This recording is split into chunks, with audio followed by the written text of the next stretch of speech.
Alerte, soyons en alerte. L'information a été donnée par France 24 que Alassane Draman Ouattara est décédé. C'est pas la guêpe. France 24 a fait un post que Ouattara est décédé à l'hôpital américain. Une minute après le fait que France 24, une minute après que France 24 ait fait cette publication, la publication a été retirée de la page de France 24. France 24 a fait la publication que Ouattara est décédé. Je vais vous montrer ça rapidement. Voici la publication de France 24. Cette page, elle est authentique parce que c'est une page qui est vérifiée par Meta, qui est vérifiée par Facebook. Et France 24 nous dit, urgent, Côte d'Ivoire, révérence à l'hôpital américain de Paris en France, quelques heures après l'adresse de ces vœux de lead au peuple ivoirien, apprend-on de sources proches de la famille toutes nos condoléances au peuple et amis ivoiriens. Imaginez le royaume numérique soudainement en effervescence avec un titre inattendu et dramatique. France 24, un important réseau d'information international, a annoncé le décès d'Alassane Ouattara, le président de la Côte d'Ivoire, le 31 mars 2025. Cette nouvelle, si elle était vraie, aurait provoqué une onde de choc à travers la nation ouest-africaine et la communauté internationale au sens large, étant donné le rôle important du président Ouattara dans la politique ivoirienne depuis plus de 3 décennies. Cependant, cette information de dernière minute a été aussi éphémère qu'un mirage dans le désert, rapidement rétractée par France 24, laissant derrière elle un résidu de confusion, de questions sans réponse et un sentiment palpable d'incertitude tant en Côte d'Ivoire que parmi les observateurs internationaux. La nature immédiate et absolue d'un reportage concernant le décès d'un chef d'État porte un poids profond, rendant sa rétractation ultérieure d'autant plus frappante et indicative d'un possible manquement grave aux normes journalistiques ou d'une tentative externe de manipulation. Annoncer le décès d'un président n'est pas une simple erreur factuelle. C'est une déclaration aux ramifications politiques et sociales considérables. Une rétractation rapide suggère que le reportage initial était basé sur des informations exceptionnellement faibles ou entièrement fabriquées, soulevant immédiatement des questions critiques sur les protocoles de France 24 pour vérifier des nouvelles aussi sensibles et importantes. La rapidité même de la rétractation suggère que les procédures établies pour confirmer des informations aussi cruciales ont soit échoué, soit été contournées, signalant une crise potentielle de crédibilité pour l'organisation de presse. Même la brève période pendant laquelle de telles nouvelles ont circulé aurait eu un impact tangible sur le sentiment public et la stabilité politique en Côte d'Ivoire, soulignant l'immense responsabilité que portent les organisations de presse dans leurs reportages, en particulier sur des questions d'une telle importance nationale. Dans le monde interconnecté d'aujourd'hui, les nouvelles, surtout les nouvelles dramatiques de cette nature, se propagent avec une rapidité remarquable à travers les plateformes numériques. Même un reportage de courte durée alléguant le décès d'un président peut semer une confusion considérable, déclencher des réactions immédiates de divers acteurs politiques et économiques et potentiellement être exploité par des individus ou des groupes cherchant à faire avancer leurs propres agendas. Bien que la rétractation serve sans aucun doute à contenir une partie des dommages immédiats, elle n'efface pas entièrement le choc initial et la multitude de questions qu'un tel événement génère inévitablement. Ce rapport vise à approfondir les spécificités de ce reportage rétracté, en cherchant à comprendre la séquence des événements, les raisons potentielles de l'erreur, les implications pour la crédibilité des médias et le contexte plus large dans lequel cet incident s'est déroulé. L'intérêt vif de l'utilisateur pour cet événement souligne l'importance d'une analyse approfondie pour découvrir toute l'histoire et ses ramifications potentielles pour la Côte d'Ivoire et le paysage du reportage d'actualité internationale. 2. L'anatomie d'un cycle d'information. Reconstitution de la chronologie. Identifier le moment précis où le reportage de France 24 est apparu pour la première fois est crucial pour comprendre la chaîne d'événements qui a suivi. Bien que la minute exacte puisse être insaisissable, toute information disponible concernant l'heure ou le laps de temps approximatif serait précieuse. Cela pourrait potentiellement être tiré de publications sur les médias sociaux qui auraient pu faire référence au reportage initial peu après sa publication, ou peut-être de reportages d'autres médias qui auraient pu noter quand France 24 a annoncé la nouvelle pour la première fois. La précision de ce timing est essentielle pour cartographier les réactions des différentes parties prenantes. Reconstituer le contenu du reportage initial de France 24 est tout aussi important. Sur la base de la requête initiale de l'utilisateur faisant référence au décès présumé, on peut déduire que le reportage affirmait probablement, avec divers degrés de certitude, que le président Alassane Ouattara était décédé. D'autres détails, si disponibles dans les archives web ou les mentions dans d'autres sources, éclaireraient les spécificités du reportage. Mentionnait-il une heure et un lieu pour le décès présumé? Une cause de décès était-elle spéculée ou rapportée? Surtout, le reportage citait-il des sources présumées pour cette information, telles que les canaux gouvernementaux officiels, les membres de la famille ou d'autres personnes? Le langage utilisé dans le reportage initial est également significatif. Était-il présenté comme un fait confirmé? Le président Ouattara est mort, ou avec plus de prudence? Des informations suggèrent que le président Ouattara est décédé. Le libellé peut offrir des indices sur le niveau de vérification que France 24 avait entrepris, ou prétendait avoir entrepris, avant la publication. Si des citations étaient incluses, à qui étaient-elles attribuées? Même si le libellé exact ne peut pas être récupéré, comprendre la nature des déclarations rapportées serait bénéfique. La rapidité avec laquelle France 24 a rétracté le reportage est un indicateur clé de la rapidité avec laquelle l'erreur a été réalisée et corrigée. Déterminer l'heure précise de la rétractation, qu'elle ait eu lieu en quelques minutes, en quelques heures ou après un délai plus important, est essentiel pour évaluer l'efficacité de leurs contrôles internes et de leurs procédures de gestion des dommages. Une rétractation très rapide pourrait suggérer une réalisation immédiate d'une erreur claire et indéniable, tandis qu'un délai plus long pourrait impliquer une confusion interne, une difficulté à confirmer l'inexactitude ou peut-être même une pression externe conduisant à la correction. Enquêter sur les conséquences de la rétractation implique de rechercher minutieusement toute déclaration officielle, excuse ou explication publiée par France 24. Bien que les extraits 2 et 3 indiquent qu'une excuse a effectivement été présentée, les sites web eux-mêmes sont inaccessibles.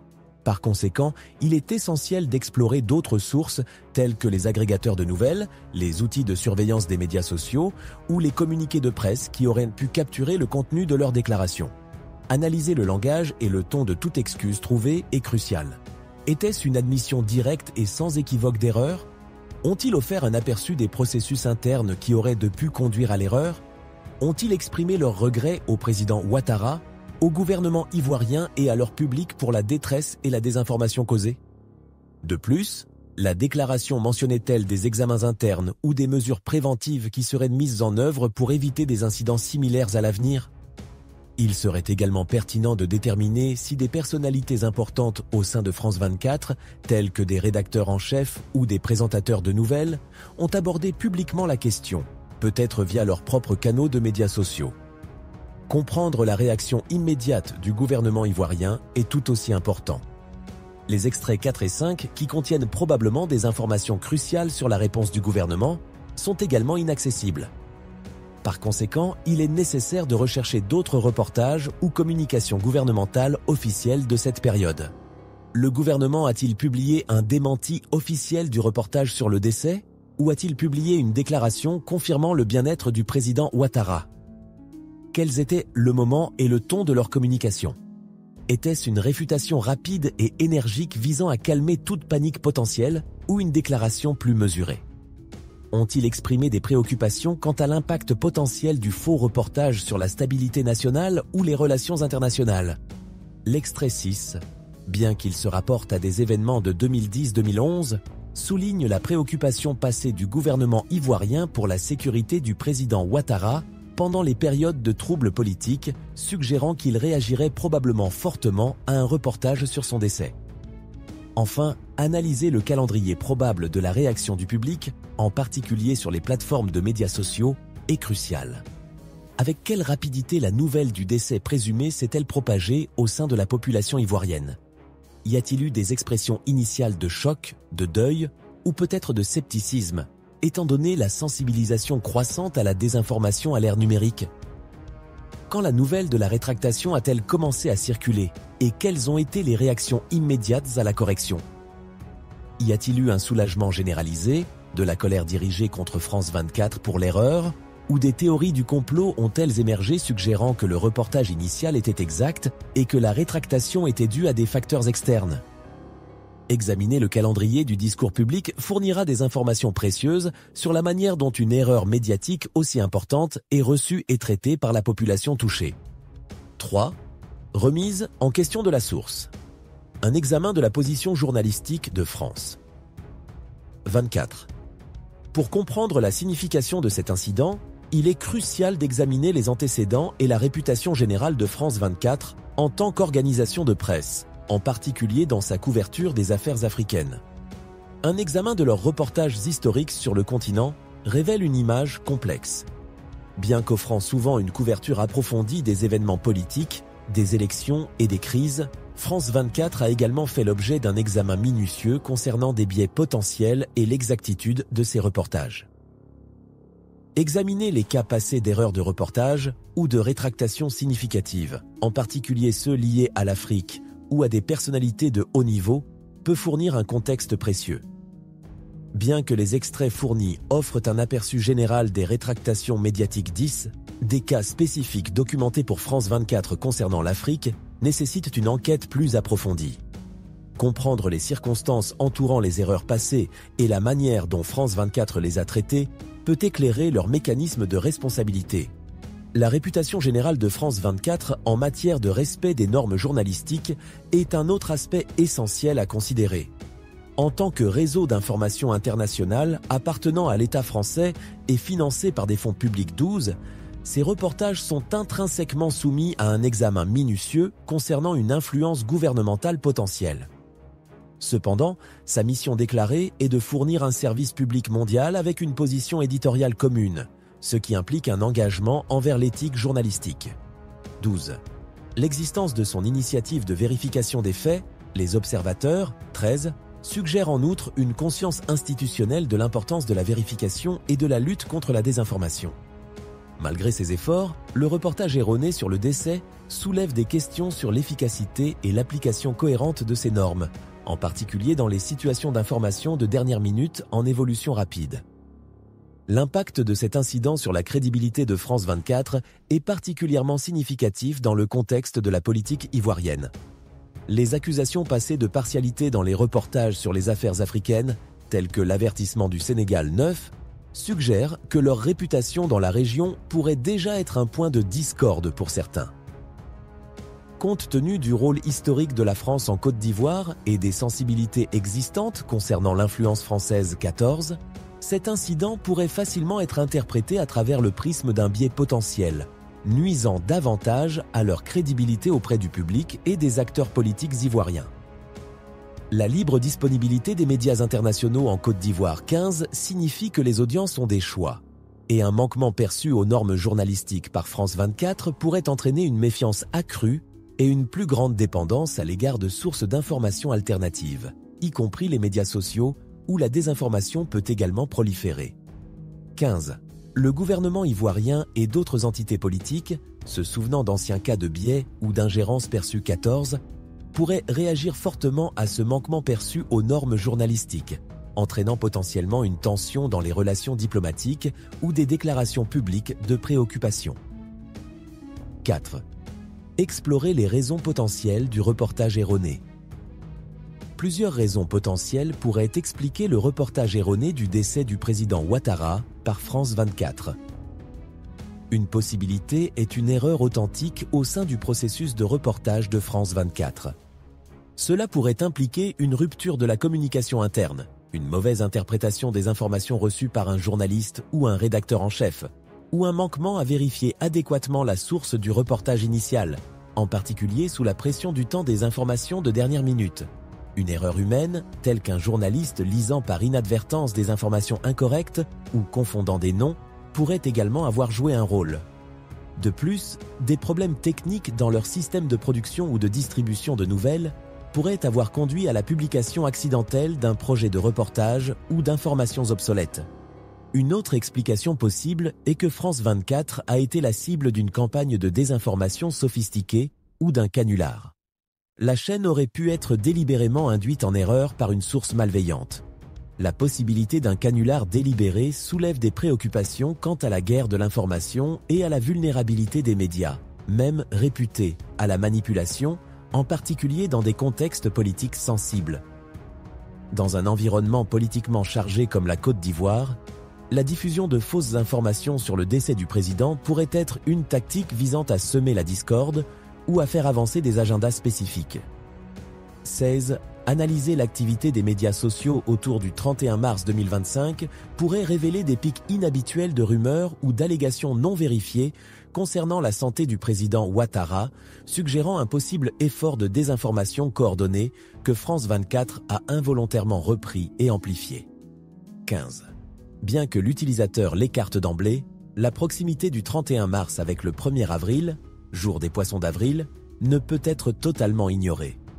Cependant, il serait extrêmement peu professionnel et préjudiciable pour une chaîne d'information comme France 24 de se livrer à une telle plaisanterie concernant la mort d'un chef d'État.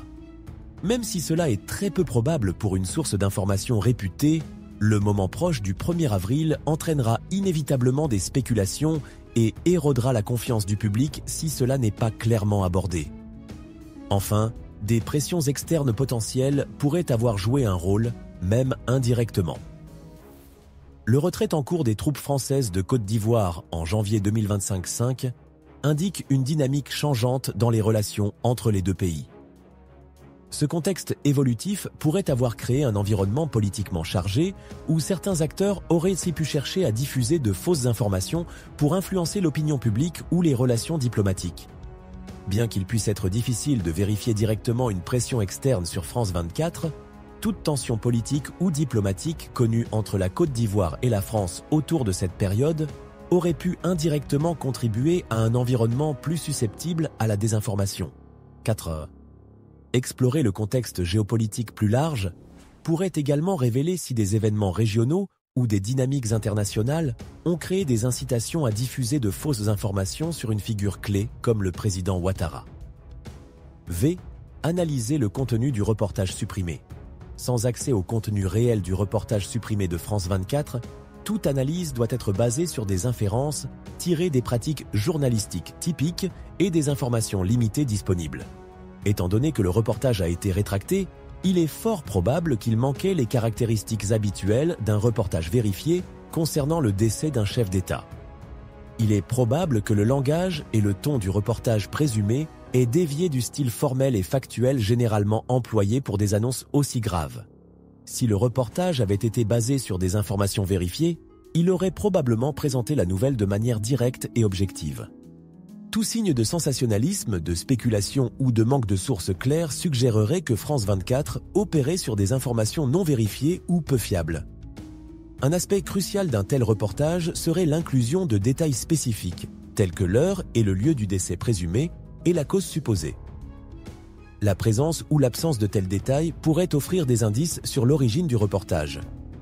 Des détails très spécifiques, mais finalement faux, pourraient indiquer un effort de désinformation plus élaboré, tandis qu'un manque d'informations concrètes pourrait suggérer un reportage basé sur des rumeurs non fondées.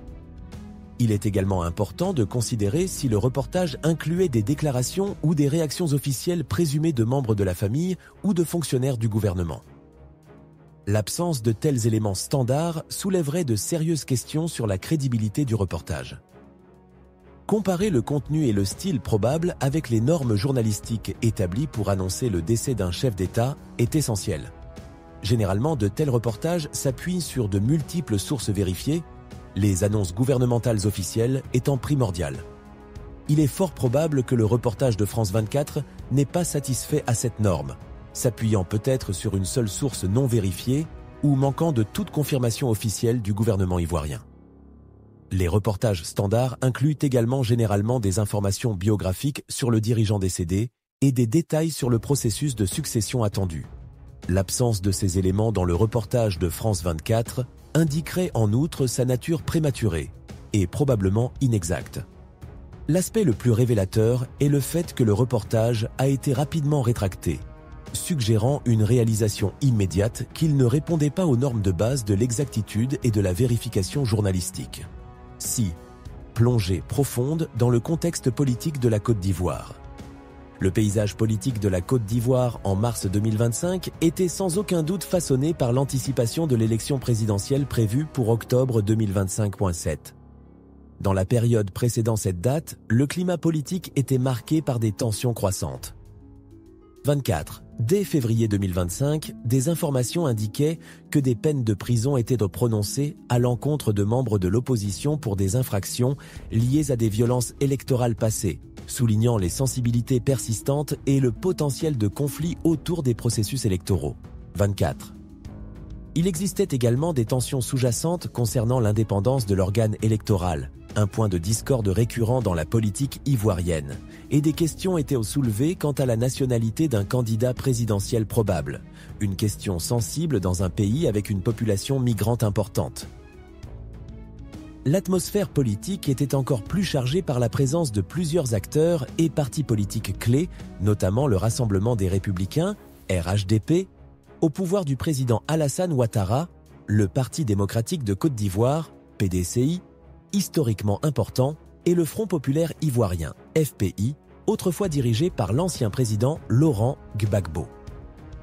Des questions litigieuses, en particulier concernant l'éligibilité du président Ouattara à un éventuel 4e mandat. Compte tenu des limites constitutionnelles de mandat et des controverses passées 22, ont probablement contribué à la nervosité préélectorale.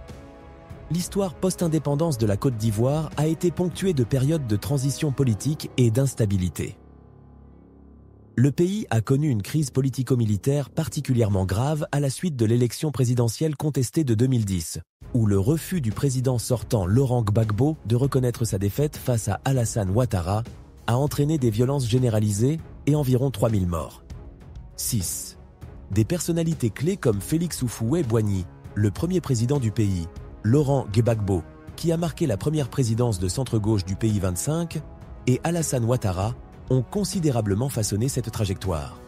L'héritage de la crise de 2010-2011 continue d'influencer le paysage politique, contribuant à une sensibilité accrue autour des processus électoraux et des transitions de leadership. Le président Alassane Ouattara est une force dominante de la politique ivoirienne depuis plus de 3 décennies. Économiste de profession, il a été Premier ministre au début des années 1990 avant de devenir président en 2010.1. Son mandat présidentiel a été marqué par une croissance économique et un développement infrastructurel important, mais aussi par des controverses politiques, en particulier concernant les amendements constitutionnels qui lui ont permis de se présenter pour un 3e mandat en 2020-18.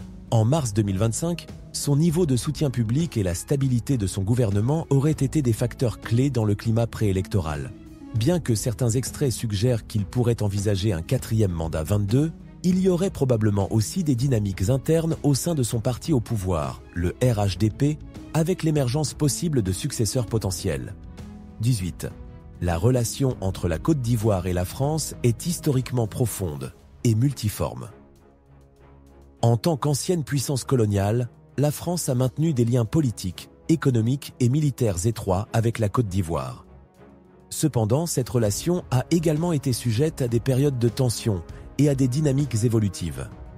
Notamment, en janvier 2025, la Côte d'Ivoire a entamé le retrait des troupes françaises, stationnées dans le pays depuis des décennies, signalant une évolution vers une plus grande autonomie sécuritaire ivoirienne.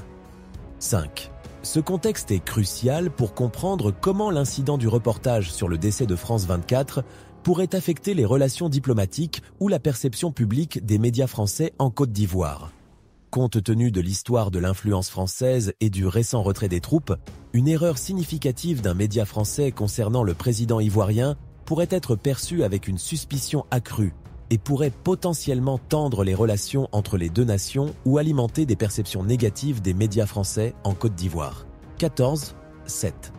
Examiner la réaction et les préoccupations du public compte tenu de l'histoire de sensibilité politique et de l'atmosphère préélectorale chargée en Côte d'Ivoire en mars 2025, la réaction initiale du public ivoirien à la nouvelle du décès présumé du président Ouattara aurait probablement été de profond choc et peut-être d'incrédulité. Bien que le président Ouattara soit au pouvoir depuis plus d'une décennie et demie, la nouvelle du décès d'un président en exercice, en particulier dans un pays ayant une histoire de troubles politiques, aurait sans aucun doute généré une anxiété et une incertitude considérables. Il est plausible que la nouvelle ait pu déclencher des rassemblements publics ou des manifestations immédiates, en particulier dans les grands centres urbains comme Abidjan, rappelant les cas passés de troubles liés à des événements politiques et aux résultats électoraux. 35. Différentes factions politiques au sein du pays auraient pu réagir de manière variée, les partisans du parti au pouvoir exprimant leur deuil et leur inquiétude, tandis que les groupes d'opposition auraient pu réagir avec un scepticisme plus prudent, voire une anticipation opportuniste d'un éventuel changement de pouvoir. La rétractation ultérieure du reportage de France 24 aurait probablement suscité une série de réactions de la part du public ivoirien. Si beaucoup auraient sans aucun doute ressenti un soulagement et un réconfort en apprenant que le reportage était faux, d'autres auraient pu nourrir des doutes et des suspicions persistants. Des théories du complot auraient pu émerger, suggérant que le reportage initial était exact et que la rétractation était due à une pression externe, à une manipulation politique ou à une tentative délibérée de contrôler le récit. Cet incident aurait pu éroder davantage la confiance du public dans les sources médiatiques traditionnelles, tant nationales qu'internationales, conduisant potentiellement les individus à se fier davantage à des canaux d'information moins fiables tels que les plateformes de médias sociaux. Les médias sociaux auraient joué un rôle essentiel dans l'amplification à la fois du faux reportage initial et de sa rétractation ultérieure. 15. La nouvelle du décès présumé se serait probablement propagée rapidement sur des plateformes comme Facebook, Twitter et WhatsApp, potentiellement alimentées par des journalistes citoyens et des influenceurs en ligne.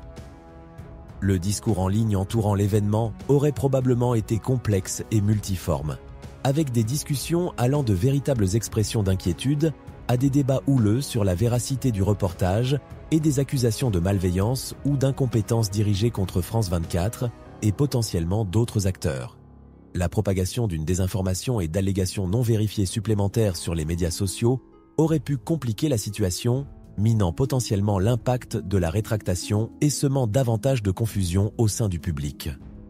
L'histoire de la Côte d'Ivoire, marquée par l'instabilité politique, les différends électoraux et les flambées de violence occasionnelles, a sans aucun doute contribué à un niveau accru de sensibilité publique à toute nouvelle concernant ses dirigeants politiques. Ce contexte historique façonne la manière dont ces informations sont reçues, interprétées et auxquelles réagit la population ivoirienne. Le souvenir des crises passées et le potentiel d'événements même apparemment isolés à déclencher des troubles plus importants auraient probablement amplifié la réaction du public au reportage de France 24 et à sa rétractation. 8. Enquêter sur le statut du président Alassane Ouattara.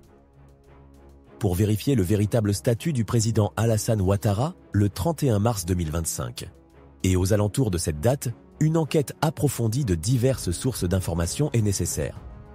Les sites web officiels du gouvernement ivoirien, les communiqués de presse et les déclarations publiées à cette époque seraient des sources primaires pour confirmer ses activités et son bien-être.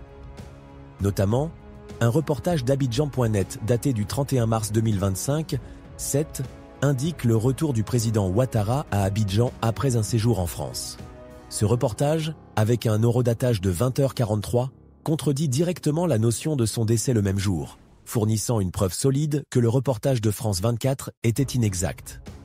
L'examen des reportages d'autres grandes organisations de presse internationales, à l'exclusion de France 24 pour les 31 mars et 1er avril 2025, corroborerait davantage son statut. L'absence de tout reportage confirmant son décès par des médias réputés tels que la BBC, Reuters, Associated Press et Al Jazeera suggérerait fortement que le reportage de France 24 était une erreur isolée. Ces organisations ont généralement des processus de vérification approfondis pour annoncer le décès d'un chef d'État et leur silence sur la question serait significatif.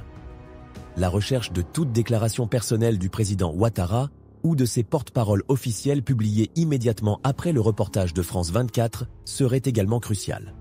Alerte, soyons en alerte.